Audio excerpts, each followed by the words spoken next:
என்ன நானே செதுக்கல சார். என்னை செதுக்குனவர் என் பக்கத்தில் நிற்கிறாரு. ஆக்சுவலாக சார் வந்து காதல் கொண்டேன் அப்போது ஒரு காட்சி நடிக்கணும். ரொம்ப நேரம் ஆச்சு, எனக்கு நடிக்கவே வரல. ஒரு 5 டேக் 6 டேக் 7 டேக் போயிட்டே இருந்தது. செல்வா சார் வந்து ரொம்ப ஸ்பெசிஃபிக்காக கேட்பார், இப்படி நடிக்கணும் ஒரு காட்சியான. அதாவது டக்குன்னு என்னை கூப்பிடுவார், என்ன பண்ண நீ அப்படின்னுவார். நீங்கள் சொன்னது தான் பண்ணேன் அப்படின்னு. நான் 4 வாட்டி தான் கண்ணு சிமிட்ட சொன்னேன், நீ 6 வாட்டி கண்ணை சிமிட்டிருக்க அப்படின்னுவார். 2 வாட்டி எக்ஸ்ட்ரா கண்ணு சிமிட்டினதை கணக்கு சொல்லிலாம் கேட்பார். அவ்வளோ தூரம் அவ்வளோ அக்யூரேட்டாக அவர் சொல்கிறத நடிச்சு காட்டணும். ஒரு நாள் ரொம்ப அவரோட பாவம் நிறைய டென்ஷனில் இருந்தார். அப்போ எங்களுக்கு நிறைய பட்ஜெட் பிரச்சனை. டப்புன்னு கோவத்தில் லைட்டாக டப்புன்னு கணத்தில் தட்டி போடா அப்படி அப்படின்ட்டார். கடகடன்னு ஓடி போயிட்டு அந்த பக்கம். அதுக்கப்புறம் ஒரு சும்மாவே வராது. அப்புறம் நம்மளை கூப்பிட்டு ஒரு அடி அடிச்சிட்டாரா, அதுக்கப்புறம் சுத்தமாக வராது. இன்னும் கொஞ்சம் லேட் ஆச்சு. அப்புறம் ஃபைனலாக ஏதோ பண்ணி முடிச்சிட்டோம். இன்னைக்கு அதே கையில் மெடல் வாங்கும்போது எனக்கு ரொம்ப சந்தோஷமாக இருக்கு.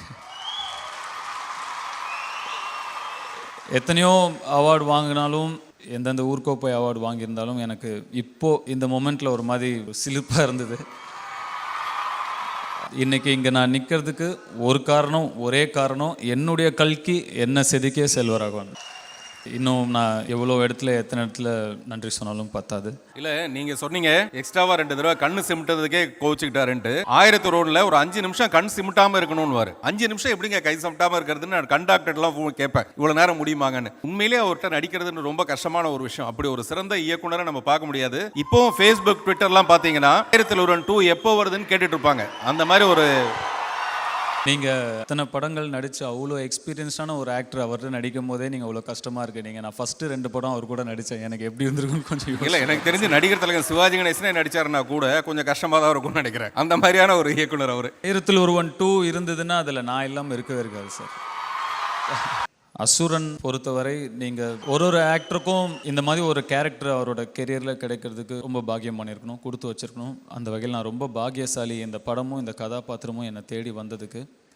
வெற்றிமாறன் இந்த கதையை சொல்கிறதுக்கு முன்னாடி தலைப்பை சொன்ன உடனே தலைப்புக்காகவே நான் இந்த படத்தை பண்ணுறேன் அப்படின்னே சொல்லிட்டேன். அசுரன் அப்படின்னதும் அசுரன் நான் பண்ணுறேன். அந்த அளவுக்கு வந்து எனக்கு அந்த தலைப்பு. அசுரனுங்கிறது தவறாக புரிந்து கொள்ளப்பட்ட ஒரு சொல்.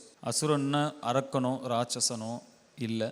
அசுரன் என்பது ஒரு குலம், அசுர குலம். அதை தவறாக புரிஞ்சிட்ருக்கோம். இனி அதை கொஞ்சம் சரியாக புரிஞ்சுக்கும். அது ஒரு குலம். ஸோ அந்த சொல்லை கேட்ட உடனே எனக்கு இருந்த ஒரு வைப்ரேஷன், நான் நிச்சயமாக இந்த படம் பண்ணணும் அப்படின்னு தான். அந்த சொல்லை தாங்கிறதுக்கான ஒரு எனர்ஜி வேணும், ஒரு சக்தி வேணும். ஆயிரக்கணக்கான அப்ரெஷனை தாங்கின ஒரு சொல் அந்த சொல்லை தாங்கிறதுக்கு ஒரு எனர்ஜி வேணும். அது நானும் வெற்றியும் எவ்வளவோ ஹெல்த் வைஸ் சரி, எமோஷ்னலி சரி, we went through a lot. அது எல்லாமே எனக்கு இப்போது நினைவுக்கு வருது. அது எல்லாத்தையும் தாண்டி எனக்கு எப்பயுமே என்னுடைய தோலுக்கு தோலா, எப்போ சோர்வடைஞ்சாலும் எனக்காக குரல் கொடுத்து நான் இருக்கேன்னு சொல்கிற என்னுடைய ரசிகர்கள்,